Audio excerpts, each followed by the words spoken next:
gambarannya akan ada hang parlimen, jadi apa yang akan berlaku ni bila tergantung sini? Perlu kita gusar, Dr. Taufik? Saya rasa kita tidak perlu takut dan gusar kerana perundingan akan muncul dalam beberapa ketika saja lagi. Misalnya kita lihat Perikatan Nasional mendapat kerusi yang agak selesa dan kemudiannya boleh bekerjasama dengan GPS dan JRS untuk membentuk kerajaan persekutuan.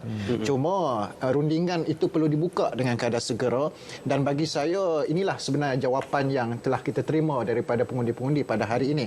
Dan kita lihat sebenarnya apa yang berlaku hari ini iaitu adalah berpunca daripada keegoan politik. Kerana kita lihat Perikatan Nasional sebelum ini mungkin tidak dapat kerusi yang selesa, tetapi apabila kita lihat tusahan ini berbeza, seperti mana yang kita lihat sebelum pembubaran parlimen, Datuk Rafiq di Melaka mengumumkan untuk keluar daripada parti dan seolah-olah melihat bahawa Bersatu Perikatan Nasional sudah tidak ada masa depan. Termasuklah di Greek itu sendiri, Datuk Ashraf Fazli dengan penuh confidence, overconfidence, seolah-olah bakal menang di kawasan tersebut dan akhirnya tersungkur di Greek. Bagi saya inilah sebenarnya keegoan politik sudah berakhir dalam politik negara, dan kita sedang membina sebuah negara yang baru dan sistem politik yang baru, naratifnya yang baru, dan saya yakin sebenarnya pembentukan kerajaan akan berlaku pada bila-bila masa. Yang ego ada yang sudah dihukum, ada yang tidak dihukum.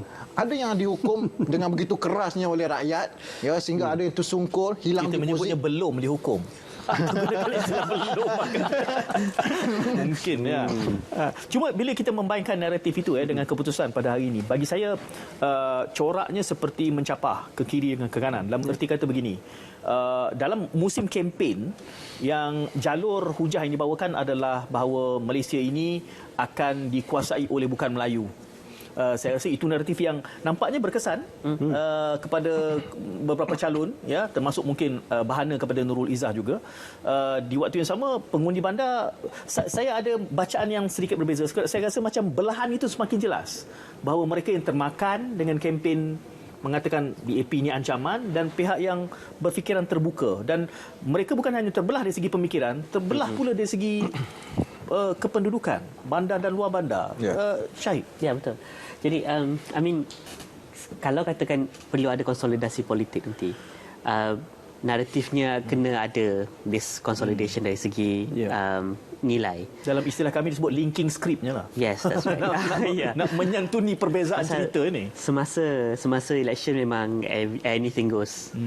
Dalam kalangan parti-parti politik yang berbeza, yang sama ideologi tapi berbeza parti pun ada jenis attack. Dalam parti yang sama pun ada attack itu sendiri. But now it's time untuk consolidate for the betterment of Malaysia. Ya, bercakap tentang consolidate itu, Barisan Nasional sudah mula mengeluarkan kenyataan bahawasanya bersedia untuk bergabung ataupun menyatu padukan mungkin. Tapi kita lihat sebelum tu tak kan? Tetapi dah sebut kan? Ego yang terlalu besar dalam kalangan ahli politik. Kita lihat hari ini, ya, pengundi telah menunjukkan bahawa kuasa itu daripada rakyat. Sebelum ini kita lihat Barisan Nasional, khususnya Presiden, menyatakan dengan begitu angkuh bahawa kita akan teruskan pilihan raya. Bahkan 2/3 katanya. 2/3. Jadi bagi saya, ya, pemimpin-pemimpin perlu menilai kembali apa peranan mereka yang sebenar sebagai wakil rakyat. Sekarang ini siapa kingmakernya? BN atau GPS? Bagi saya tidak ada kingmaker, kingslayer. Ya, GPS, GRS. Ya, itulah sebenarnya penentu, dan mereka daripada Borneo melihat situasi perkembangan politik di Semenanjung, dan saya yakin mereka favor kepada Perikatan Nasional berbanding dengan Pakatan Harapan. Kita lihat kenyataan Premier Sarawak baru-baru ini pun menyatakan bahawa pengalaman bekerjasama dengan PH itu sangat titik hitam dan mengerikan. Jadi jawapan itu sudah ada, tetapi kita perlukan satu yang rasmi daripada rundingan-rundingan yang akan berlaku. Tapi tidak mustahil juga kalau sekiranya tiba-tiba satu titik pertemuan dapat dicapai antara PH dengan PN untuk membentuk satu gagasan sendiri, satu almost solid majority antara dua itu, dan menyebabkan less dependency on Borneo punya blok. Ada kemungkinan juga. Kalau bersandarkan kepada populariti individu, calon yang paling popular untuk Perdana Menteri pada ketika ini digambarkan ialah is Anwar Ibrahim lah. Okey. Kalau ikutkan daripada segi, itu banyak dimensi yang kita boleh lihat daripada social media, certain places, certain platform, memang dia akan lebih berpihak kepada Anwar Ibrahim. Tapi apakah pegangan Melayu Islam itu akan menyokong Anwar Ibrahim sebagai calon Perdana Menteri? Dari segi latar belakang Anwar Ibrahim sendiri, dia ada dia punya own latar belakang dan strength dalam memperjuangkan agama Islam. Tetapi segalanya berkemungkinan kan sekarang, meskipun misalnya PH kalau mendapat kursi terbanyak, belum tentu dia menganggotai kerajaan. Benar. Dr. Taufik. Dan kita kena ingat di keliling Datuk Seri Anwar itu, Pakatan Harapan khususnya DAP itu dimomokkan bahawa mereka ini bermasalah dengan Melayu. Misalnya 22 bulan sebagai kerajaan, pelbagai isu-isu berkaitan dengan Melayu, jawatan. Jadi inilah sebenarnya pancing dan umpan yang telah dimakan oleh pengundi-pengundi Melayu yang akhirnya membuahkan satu keputusan yang bagi saya sangat mengejutkan dan berbeza dengan apa yang kita jangkakan sebelum ini. Dan saya juga minta maaf, saya kurang bersetuju dengan Tuan Syarif sebutkan tadi, berkemungkinan PH dengan PN itu bagi saya agak jauh lagi ya perundingan antara kedua-dua gabungan tersebut, tetapi saya nampak ke arah Borneo itu lebih dekat berbanding dengan PH. Tetapi itulah orang kata politik ini is the art of possibilities. Cerita semalam dengan cerita hari ini dia boleh bertukar. Semalam musuh hari ini kawan. Tun M boleh berkawan balik tu. Anything is possible. Sebab itulah bukan semua orang politik boleh kita percaya. Hari ini cakap lain, esok cakap lain. Profession politik adalah yang paling rendah. Betul. Tahap kepercayaan. Cuma persoalan, kalau dalam gabungan ataupun parti itu menanggung kekalahan pada PRU ke-15 ini, siapa yang akan menanggung liability dalam secara spesifik untuk UMNO BN? UMNO, Presiden kena letak jawatan, berundur. Kerana itulah, termasuk juga dalam Pejuang tewas dan tidak dapat satu kerusi pun sebagai seorang pemimpin yang berjiwa besar, Tun Dr. Mahathir kena tinggalkan Saya letak rasa jawatan. Pejuang Tun tidak perlu meninggalkan, cuma Pejuang tidak perlu wujud lagi. Oh, itu terlalu besar harapan kepada Betul. Kerana untuk Presiden dan pimpinannya kehilangan deposit adalah sesuatu yang memalukan. Itu ya, saya tidak sampai menyebutkan begitu, namun kan tidak pernah dalam sejarah politik negara Presiden kalah hingga hilang deposit. Itu berlaku pada Pejuang. Mungkin kita perlukan satu perbincangan untuk memahami dan melihat realiti bagaimana legacy Tun. Itu satu perbincangan yang berbeza. Saya nak kaitkan sedikit dengan kenyataan dikeluarkan oleh Bersih. Kerana Bersih sudah, kita pun sudah tahu perbincangan tentang hang parlimen ini sudah agak lama, kemungkinan sudah dibaca, dan berikutan itu Bersih sudah memberikan cadangan. Jadi untuk memahami cadangan itu, mari kita dengar apa keputusan SPR sehingga kini ya.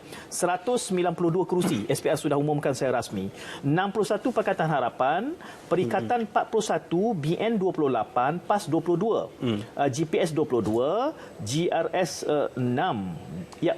Ya, okey, sudah ditayangkan. Saya sibuk tengok di sini ya. Jadi ini keputusan yang SPR telah keluarkan, dan ada sekitar lagi 31 kerusi yang belum dimaklumkan.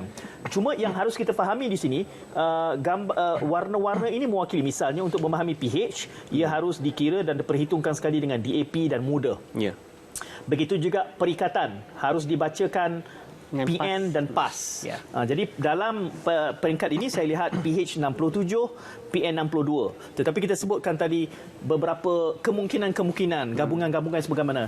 Belum tentu PH terbesar boleh membentuk kerajaan kalau gabungannya tidak membentuk simple majority 112.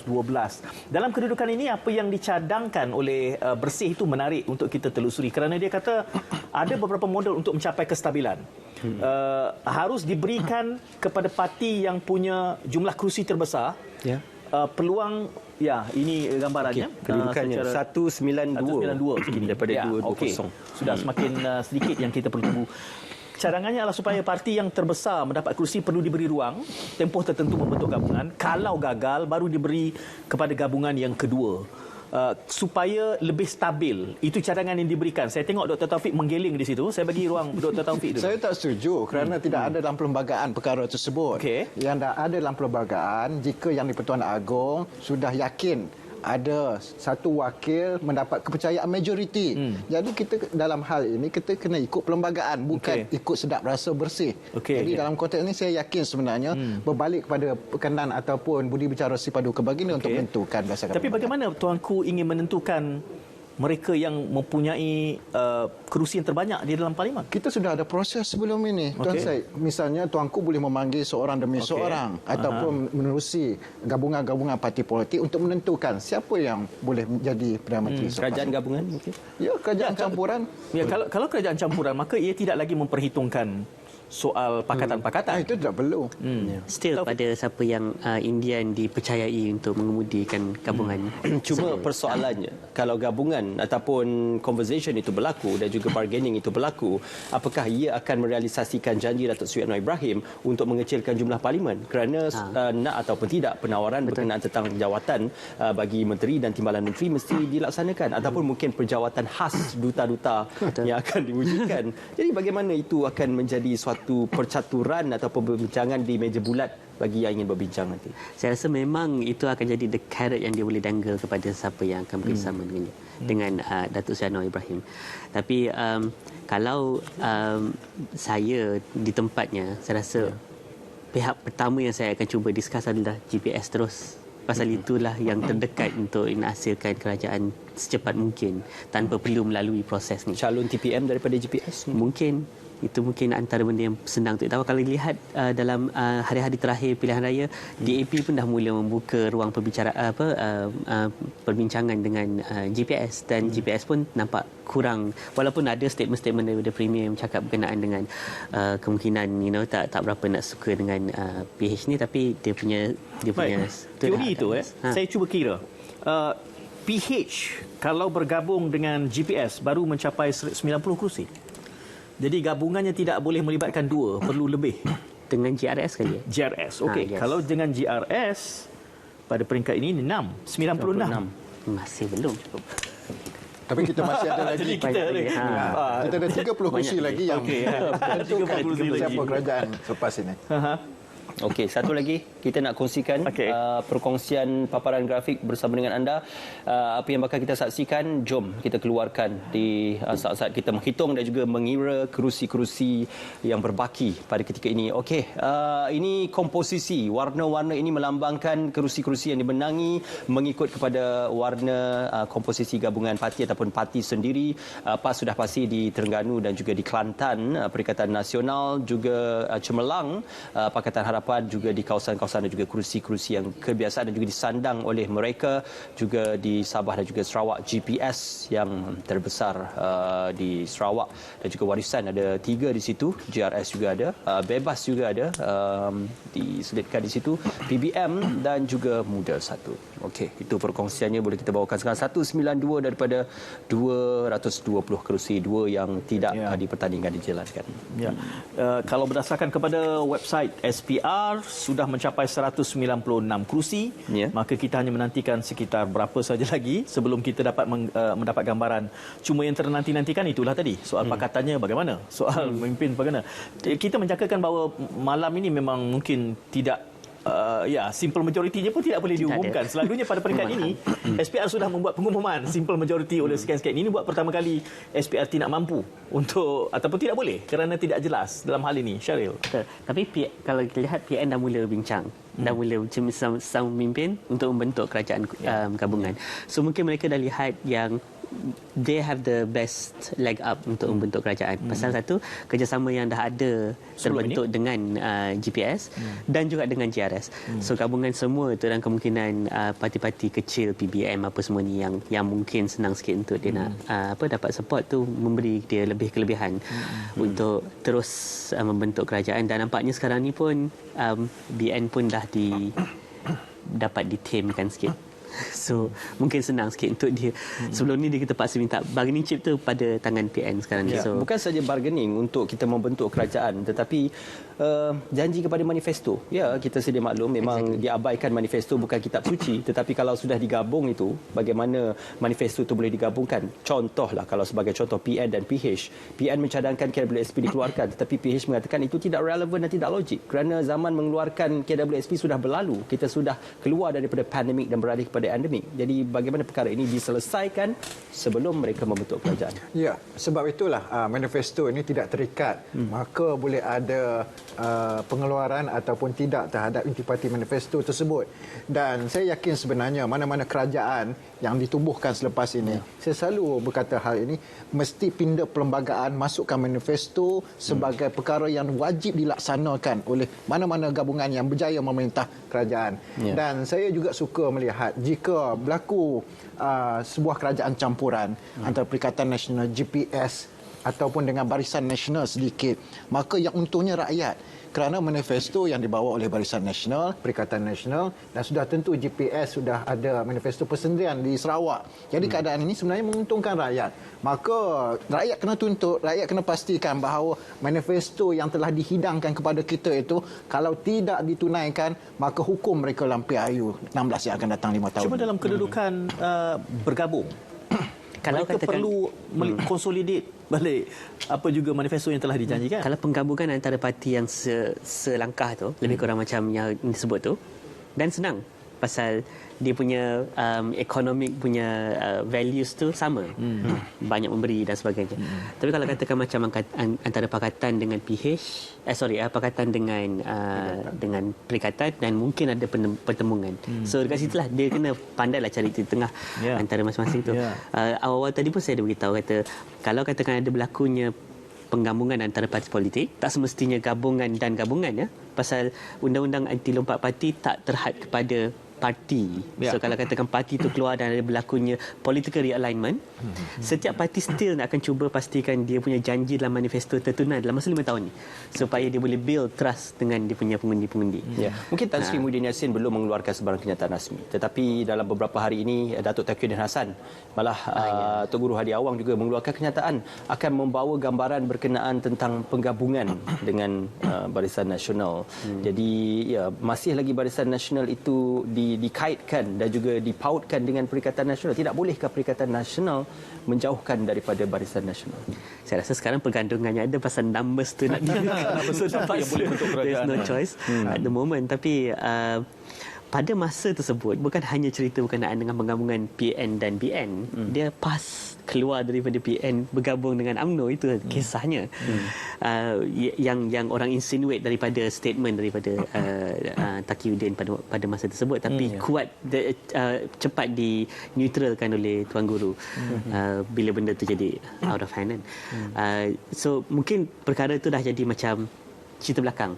Ini pun kalau ikutkan nampak macam semua parti nak mula cuba cari jalan untuk bergerak ke hadapan. So it's easy nak letak ke belakang lah all of this persengketaan, this ego yang disebutkan tadi tu. Cuma the bargaining chip itulah. Berapa orang menteri, berapa jawatan baru akan diwujudkan. Malah Datuk Sri Zahid Hamidi dalam satu ceramah dan ucapannya menjanjikan jawatan kepada Datuk Lokman Adam. Jadi ini menggambarkan kerisauan kita. Kalau situasi itu berlaku, lebih banyak pejawatan akan diwujudkan, lebih banyak perbelanjaan akan ditelan. Kita perlu kecilkan saiz kabinet dan saiz jawatan-jawatan yang sebelum ni ada dalam kerajaan. Kerana bagi saya, dalam situasi ekonomi yang tidak menentu, kita nak beri contoh kepada rakyat supaya tidak ada pembaziran ataupun tidak boros berbelanja sebagai kerajaan. Dan kerajaan juga perlu merasai apa yang rakyat rasai, kesusahan di luar sana. Dan bagi saya yang penting, Perikatan Nasional saya nampak sukar untuk bekerjasama dengan Pakatan Harapan, kerana dalam Perikatan Nasional itu sudah ada PAS dan Pakatan Harapan ada DAP. Dan bagi saya itulah condongnya itu ke arah Borneo. Dan walau apa pun terjadi selepas ini, kita kena lihat bahawa pembentukan kerajaan itu lebih ke arah bagaimana untuk mewujudkan sebuah persefahaman yang lebih dekat berbanding dengan jurang yang lebih besar antara dua gabungan parti politik yang sedia ada. Itu yang saya nampak. Adakah dalam kedudukan sebegini, kalau dari awal digambarkan siapa, kerana bertalu-talu ni ramai yang bertanya ni siapa PM, orang nak tahu PM je, bukannya tahu sangat soal kerajaannya. Jadi dalam hal ini dengan percaturan yang sebegini, kalau kita cuba meletakkan nama-nama yang diletakkan dahulu, adakah kini calon PM itu sudah mula kedudukan prioriti 1, 2, 3-nya berubah? Kelihatan seperti Tan Sri Muhyiddin berada leverage.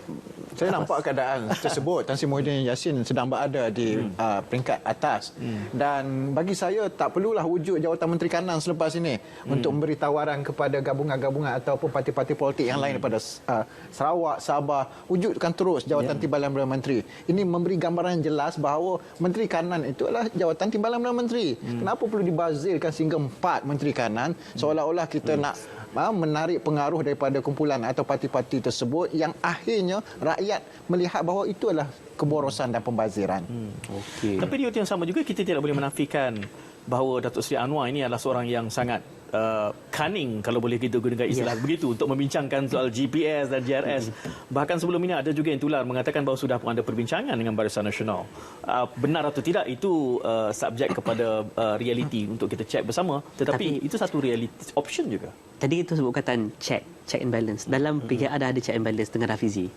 So lepas daripada all polemik berkenaan dengan mungkin adanya perbincangan meja belakang pintu antara Datuk Seri Zahid dengan Datuk Seri Anwar dalam bentuk kerajaan, Rafizi Ramli dengan cepatnya beritahu kata apa? Dia cakap dia akan jadi orang pertama yang akan tentang. So there's already a check. Sebenarnya since dia punya statement tu, the wave terhadap Pakatan Harapan mula meningkat. Pasal sebelum tu masih ada kecurigaan dalam apa jenis political maneuvering yang mungkin Datuk Seri Anwar akan lakukan, especially dalam kalangan pengundi-pengundi Cina. Jangkaan Invoke untuk mencapai sehingga 100 kerusi bagi PH mungkin tercapai? Saya rasa itu kalau katakan 80% turnout kan. Kata silap saya lah. Tolong. So kita 70. Actually kita tak tahu pun the actual turnout. Setakat pukul 4 70%. So I'm not sure. Kita tengok saya ada lagi 30 ready to close. Saya mengira-ngira beberapa untuk mencecah 112 itu melainkan keputusan akhirnya adalah kerajaan campuran. Bagi saya secara idealnya itu yang paling berkemungkinan lah. Cuma sekali lagi apabila kerajaan campuran, siapa pula yang akan mengkepalainya? Apakah semudah mencaturkan parti terbanyak? Apakah itu nanti keputusannya? Kerana apabila dipercaturkan, okey, bagaimana kalau ini campur ni? Sepertinya semua tak cukup. Semuanya sekitar 96, 100 lebih sikit. Masih tak mencecah 112 itu. Jadi tidak ada 3 atau 4 pakatan yang boleh mengatakan dengan selesa, okey saya ada 115. Tak ada. Itu serius mana hang parlimen yang sedang kita hadapi ini. Jadi memang ini yang menentukan, kita gambar naratif baru akan terbina. Dan kelihatannya seperti kerajaan campuran itu adalah option yang paling idealistik pada peringkat ini supaya ada kestabilan. Ada halangan struktural untuk itu? Saya setakat ni saya rasa tak ada dibenarkan dalam perlembagaan. Cuma ada yang Tun Mahathir pernah announce dia punya cubaan untuk create unity government. So kalau katakan macam there's no way out of the deadlock, dan macam mana kita cuba main the chessboard pun tak boleh nak create any kind of ni, dan mungkin itu adalah satu cara untuk kita nak explore satu bentuk kerajaan yang boleh. Cuma masalahnya sama ada boleh sustain 5 tahun, takkan kita nak buat lagi sekali PRU dalam masa terdekat. Kita harapkan percaturan itu lebih berhati-hati pada kali ini, insyaAllah. Okey, kita ada